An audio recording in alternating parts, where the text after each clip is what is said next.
Hi everyone, welcome to our course. I'm Joan. In this unit, I will talk about rain imagery. Rain has many functions in human lives. Human beings from the ancient time till now are heavily dependent on rain to eat, to cook, to wash, and in some, to live a life. Without rain, the world will be in drought and the whole surface of the earth will become a desert. The absence of rain spelled death to our ancestors. So the wish for life-giving rain is a very common thing. One of the earliest Chinese recorded consultations using oracle bones was the question, will it rain?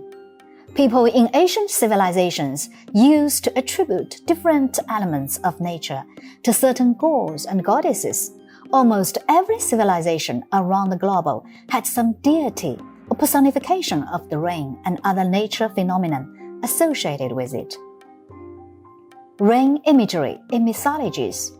In Chinese mythologies, the god of rain is very powerful. People worshipped him so that he would pour rain from the heaven to sustain life. If the rain god stopped sending rain down to the earth, there would be no crop and fearfully famine would be still their lives. Dragons, as the controller of all water, were the most powerful creature. As rain falls from heaven, stands for yang, to earth, stands for yin. It is seen as the fruit of their union. In Greek mythology, Zeus was the god of rain, thunder, and lightning. These facing gods made ancient people believe that changes in the weather were related to the mood of the gods, and that people could be punished for their misdeeds with drought, storms, and devastating floods. In these mythologies, rain served as a symbol of two things, being a destructive force and a restorative force.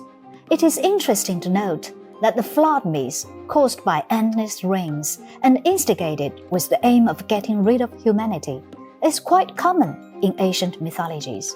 It can be found in Chinese, Greek, and Irish mythologies, among others. Now let's talk about rain imagery in literature. In literature, the weather has always been used to set the scene, portraying specific themes or messages that authors want to get across. Rain is a frequent topic in poetry as it quickly sets the scene and provides a wealth of emotions. Poets have often been drawn to harsh weather of wind and rain, either to celebrate it as a force of nature or to lament its ubiquity. The rain imagery often bears the symbolic meaning as follows. First, symbol of happiness and fertility. Second, symbol of a loss of joy. The third, symbol of calmness. Fourth, symbol of different ages of life. Episode 1. Symbol of happiness and fertility. Rain is necessary for the sustenance of life. A lack of rain results in droughts and death. These associate rain with fertility and growth. Rain is seen as a good luck and happiness. It indicates a new beginning of life. We can find this kind of rain imagery in both Chinese and English poems. In Chinese town poetry, spring rain is seen as gentle, while autumn rain is bitter and cold. In Du Fu's eyes, the spring rain is so happy and gentle that he leaves us this excellent poem, Happy Rain on a Spring Night. Du Fu is a prominent poet of the Tang Dynasty. He is also considered a famous drunkard poet, like his good friend Li Bai.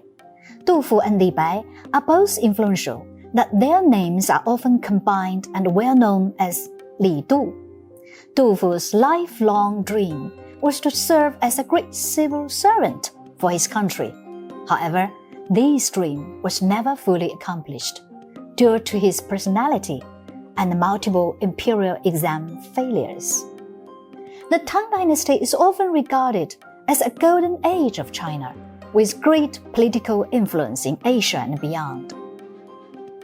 The poem Happy Rain on a Spring Night describes a lively, vibrant picture of the springtime in ancient city of Chengdu, in southeast China, where Du Fu lived peacefully for 5 years after suffering from a major political disruption that weakened the powerful Tang dynasty. After the Anlushan rebellion, Du Fu led a largely itinerant life, unsettled by wars and famines. In 758, he came to Chengdu and based himself there for the next 5 years. The cottage he lived was known as the Du Fu Thatched College. Despite financial problems, this was one of the happiest and most peaceful period of his life. He planted vegetables, flowers, and made friends with the local farmers. This might be why he was so glad to see the spring showers. Du Fu mainly writes about historical events, often in a satirical style. In his works, we often see his compassion for those suffering and his praise for those who are selfless in devoting themselves to help others in need.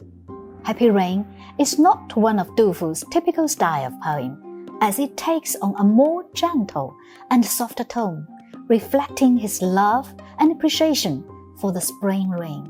Now I read this poem for you.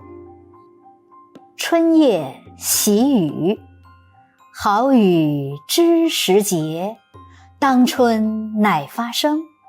随风潜入夜，润物细无声。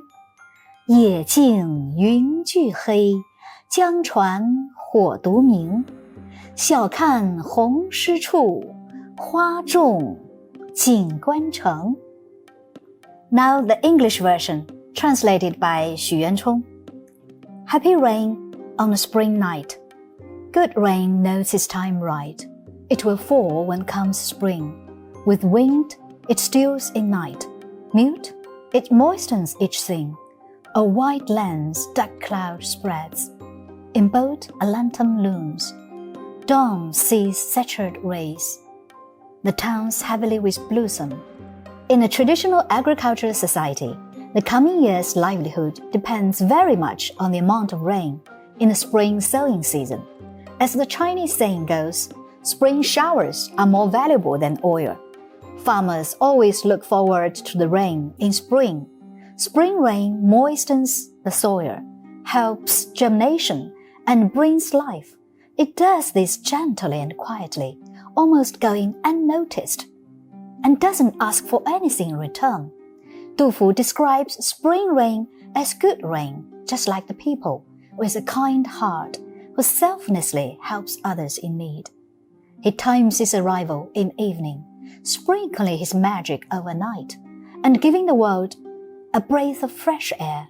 To him, the rain is a human being who brings us a new lease of life and makes the world a better place. The rain also behaves like a gentleman, stealing softly into the night, nourishing soundlessly. Although there is no mention of the world in joy in the poem, we can feel the genial joy at the arrival of the good rain from the poet's heart. Since the spring rain can nourish crops, it also became associated with meaning like benevolence and education. The metaphor was later frequently applied to lectures by wise teachers and Empress Mercy toward commoners. The second stanza, dark cloud spreads and dawn sees saturated rays, indicate that this rainfall may last for a whole night. The last two lines express his poet's happiness because he cannot help but imagine the beautiful and refreshing view of the city of brocade the next morning. A landscape moistened and pink, laden down with blossoms. Jinguancheng was one of the ancient names of Chengdu that means the city of the official brocade. The brocade is a fabric with a 1,000-year history and is one of the most precious man-made textile products. At first glance, a brocade could look like a damask, and by turning it, you can clearly distinguish the threads of the design that are clearly detached from the bottom of the fabric itself. In ancient times, the production of brocade of great value took place in Venice, Italy, and Chengdu, China. This is another example of how Italy and China were linked to each other by the so-called Silk Road. About 1,000 years later, American poet Emily Dickinson wrote a poem with the same tone as that of Du Fu. Unlike Du Fu's describing of spring rain, she is fond of summer shower. Summer shower is a wonderful poem describing the coming of the rain to the dry summer land, with some arresting and unusual metaphor for the raindrops, as you would expect from a Dickinson poem. Emily Dickinson is regarded as one of the world's greatest female poets. She was born in 1830 in Massachusetts. In her lifetime, she led a secluded and quiet life. She never married, despite several romantic correspondence, and was better known as a gardener than as a poet while she was alive. The poetry of Emily Dickinson is not easily characterized, as she uses rhyme and meter in unconventional ways. However, her poetry lucidly expresses thought-provoking themes with a style that is delight to read. Today, her poetry is rightly appreciated for the immense depth and unique style.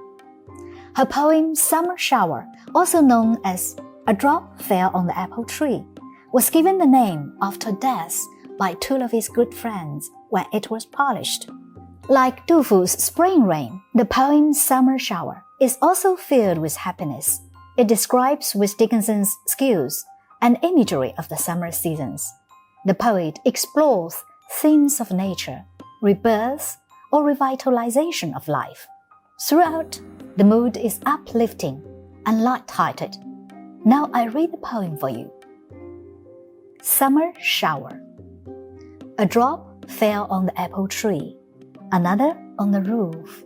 Half a dozen kissed the eaves and made the gables laugh. A few went out to help the brook, that went help the sea. Myself conjectured, were they pearls? What necklace could be? The dust replaced in hoisted roads. The birds jongled some. The sunshine threw his hat away. The orchards spangles hum. The breezes brought dejected lutes and bathed them in glee. The east put out a single flag and sighed the fate away. This poem is written as 4 stanzas with 4 lines in each. Dickinson begins by picking up on the way we realize that it's raining in the summer. Only gradually we see one drop, then another, and realization slowly dawns on us that although the sky may be blue and the sun may be out, there is definitely rain falling. The same as Du Fu describes in his poem. The rain comes secretly. It moistens all things with its touch, yet it makes no sound. The poem takes the reader through a series of images that depict a summer rain piece by piece. The poem begins with the slow realization that it's raining, and then transitions into a description of how much joy enters into the landscape through the pearl-like droplets. The speaker's tone is optimistic and excitable. She then speaks about how the drops fall. They are personified in different ways, making the gables of the houses laugh and kiss the eaves. She also describes how the water helps the brook and then the sea. Dickinson also makes use of anaphora, or the repetition of a word at the beginning of multiple lines, usually in succession. This technique is used to create emphases. There are many examples in the poem. For instance, A starts line 1, 3, and 5, as well as the starting line through 13 and 15. Personification occurs when the poet imbues a non-human object with human characteristics. Dickinson uses this technique to give the summer shower agency. For instance, the showers help the brook and sea, while the breezes brought dejected lutes and bathed them in the glee. Last stanza, the poem is no longer focused around the rain. The poet explores other elements of the day, including the sun, the breezes, and the rest of the landscape. After long hot weather, the summer shower is like a blessing. It creates a soothing effect. Everything is getting calm, and everybody is feeling the pleasure of the rain. In the whole, the poet wants to show her excitement and happiness when the rain comes. Through the poet's happiness, the happiness of nature and all human beings and birds are expressed. The poem becomes universal in its theme. Okay, that's the end of this unit. Thanks for watching, and see you next time.